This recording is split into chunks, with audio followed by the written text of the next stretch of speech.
বাবাও ঘুমে, মাও ঘুমে, ভাই বন্ধু সবাই ঘুমে, আত্মীয় স্বজন পাড়া প্রতিবেশী সবাই ঘুমে, কেউ আমাদেরকে দেখবে না।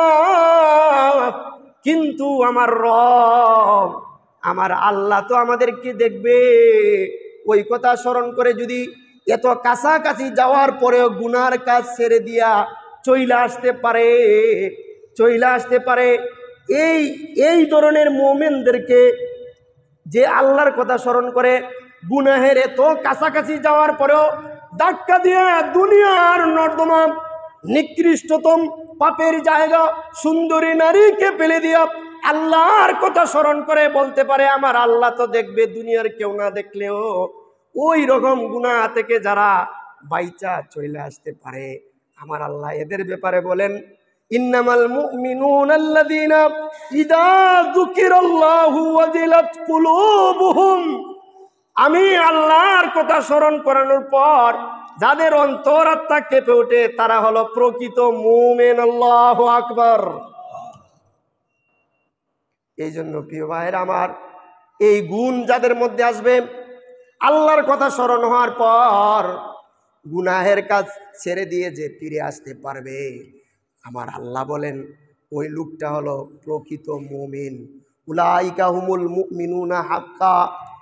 বিশেষ করে তাফসিরে মারিফুল কোরআনের মধ্যে লেখা হয়, আল্লাহর কথা শুনলে তার অন্তরে কম্পন হওয়ার অর্থ হলো যে একজন মুমিন ইমানদার যখন কোনো গুনাহ করার জন্য প্রস্তুত হয়, যখন কোনো গুনাহ করার জন্য প্রস্তুত হয় আর তার অন্তরে যখন আল্লাহ তাআলার কথা স্মরণ হয়ে যায়, সে যখন আল্লাহর কথা স্মরণ হওয়ার সাথে সাথে সে যদি গুনাহের কাজ থেকে ফিরে আসে, এটাই হলো আল্লাহর কথা স্মরণ হওয়ার সাথে তার অন্তর কেঁপে ওঠা। সুবহানাল্লাহ। যে সে একটা গুনাহ করার জন্য উদ্বুদ্ধ হলো, এমন অবস্থায় তার অন্তরে আল্লাহ তাআলার ভয়, আল্লাহ তাআলার কথা যদি মনে হওয়ার সাথে সাথে সে গুনাহ থেকে ফিরে আসতে পারে, এটাকেই বলা হয় আল্লাহর কথা স্মরণ হওয়া মাত্রই অন্তরটা কেঁপে ওঠা। যেমন একটা এক্সাম্পল পেশ করি, ধরেন কোনো এক এলাকার কোনো এক আল্লাহওয়ালা যুবক আর ওই এলাকার এক সুন্দরী নারী, দুইজনের মধ্যে একটা অবৈধ সম্পর্ক গড়ে উঠেছে। ওই নারী ওই ছেলেটাকে অফার দিছে, যুবকরে সবাই যখন রাত্রির বেলা ঘুমিয়ে যাবে, সবাই যখন গভীর রাত্রিতে ঘুমে বিভোর থাকবে, এই সময় তুমি আসবা, নীরবে আমরা দুইজন প্রেম আলাপ করব। এমতো অবস্থায় রাত্রি যখন গভীর হয়, সবাই ঘুমিয়ে যায়, ওই যুবক যায় আর ওইদিকে মহিলা তার অপেক্ষায়। যুবক যাইতে যাইতে মহিলার ঘরের দরজায় কড়া নাড়ার পর দরজা খোলার পর একদম মহিলার কাছাকাছি আর কেউ নাই, সবাই ঘুমিয়ে আছে আর কেউ নাই, একমাত্র ওই যুবক আর ওই সুন্দরী মহিলা, দুইজন একদম কাছাকাছি। এখন চাইলে তারা যা ইচ্ছা তাই করতে পারে, কারণ সবাই তো ঘুমিয়ে আছে। এমতো অবস্থায় যদি একজন প্রকৃত ইমানদার হয় আর তার অন্তরে যদি আল্লাহ তাআলার ভয় থাকে, ওই সময় যদি ওই অবস্থায় কেউ নাই, তার সামনে সুন্দরী রমণী, ওই সময়ে তার অন্তরে যদি আল্লাহ তাআলার ভয়ের কথা স্মরণ হয়ে যায়, আল্লাহ তাআলার কথা স্মরণ হয়ে যায়, আর যুবক যদি বলে না না দুনিয়ার সবাই ঘুমিয়ে আছে তাতে কি, ওই মহিলার বাবাও ঘুমে, মাও ঘুমে, ভাই বন্ধু সবাই ঘুমে, আত্মীয় স্বজন পাড়া প্রতিবেশী সবাই ঘুমে, কেউ আমাদেরকে দেখবে না। কিন্তু আমার রব, আমার আল্লাহ তো আমাদেরকে দেখবে। ওই কথা স্মরণ করে যদি এত কাছাকাছি যাওয়ার পরেও গুনার কাজ ছেড়ে দিয়া চইলা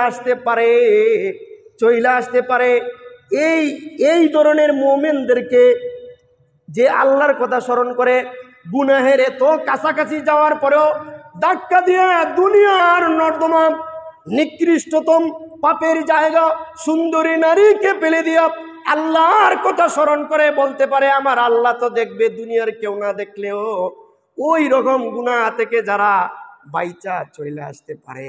আমার আল্লাহ এদের ব্যাপারে বলেন, ইন্নামাল মুমিনুনা আল্লাযীনা ইযা যুকিরাল্লাহু ওয়াজিলাত কুলুবুহুম, আমি আল্লাহর কথা স্মরণ করানোর পর যাদের অন্তরাত্মা কেঁপে ওঠে তারা হলো প্রকৃত মুমিন। আল্লাহু আকবার। এই জন্য প্রিয় ভাইয়েরা আমার, এই গুণ যাদের মধ্যে আসবে, আল্লাহর কথা স্মরণ হওয়ার পর গুনাহের কাজ ছেড়ে দিয়ে যে ফিরে আসতে পারবে, আমার আল্লাহ বলেন ওই লোকটা হলো প্রকৃত মুমিন। উলাইকা হুমুল মুমিনুনা হাক্কা, এই লোকটা হলো প্রকৃত মুমিন। আর যার সামনে আমি আল্লাহর কোরআনের তেলাওয়াত হলে তার ঈমান বেড়ে যায়, ওই লোকটা হলো প্রকৃত মুমিন। আর যে প্রত্যেকটা কাজে আল্লাহ তাআলার উপর ভরসা করে, প্রত্যেক কাজে ভরসা হবে কার? কথা কয় না, কার? প্রত্যেকটা কাজে যারা আল্লাহ তাআলার উপর ভরসা করে তারা হলো প্রকৃত মুমিন। সময় মতো যারা নামাজ আদায় করে তারা কি? প্রকৃত মুমিন। এবং আল্লাহর দেওয়া সম্পদ থেকে যারা দান খয়রাত করে তারা হলো প্রকৃত মুমিন। কথা বলেন ঠিক কিনা? এটা আমার কথা না, আল্লাহর কোরআনের কথা।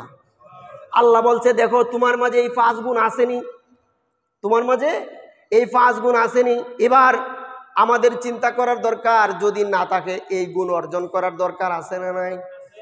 কথা কয় না, আছে না নাই? তাহলে সামান্য দেখেন, মুয়াজ্জিন মসজিদ থেকে বলে হাইয়া আলাস সালাহ, হাইয়া আলাল ফালাহ, তোমরা তোমাদের রবের দিকে আসো, কল্যাণের দিকে আসো। কার কথা স্মরণ করাইলো? কথা কয় না। দেখেন আমরা এখানে তো ফেল, আল্লাহর কথা স্মরণ করানোর পরেও আমাদের অন্তরাত্মা কাঁপে না, আমরা আল্লাহর ঘর মসজিদে হাজিরা দিতে পারি না। কথা কোন ঠিক কিনা? আওয়াজ নাই ভাই, কথা বলেন ঠিক কিনা? তাহলে কি আমরা প্রকৃত মুমিনের কোটায় আসি? কথা কয় না, আসি? 2 নম্বর হলো ওয়াইদা তুলিয়াত আলাইহিম আয়াতুহু যাদাতহুম ঈমানা, কুরআন তেলাওয়াত করলে তাদের ঈমান বেড়ে যাবে। কিন্তু আমরা নিজেরাই তো কোরআন পড়তে পারি না। কথা কোন ঠিক কিনা? 2 নাম্বারটায় আমরা নাই। 3 নাম্বার হলো সব সময় আল্লাহ তাআলার উপর ভরসা করা। আসি আমরা ভরসার আল্লাহর উপর ভরসায় আসি? নাই, এটা তো নাই। সময় মতো নামাজ আদায় করা, আল্লাযীনা ইউকিমুস সালাহ, আসি? কথা কয় না ভাই, আসি রে ভাই, আওয়াজ নাই, আছে? কোনোটাই নাই। 5 নম্বর হলো আল্লাযীনা ইউকিমুনাস সালাতা ওয়া মিম্মা রাযাকনাহুম ইউনফিকুন,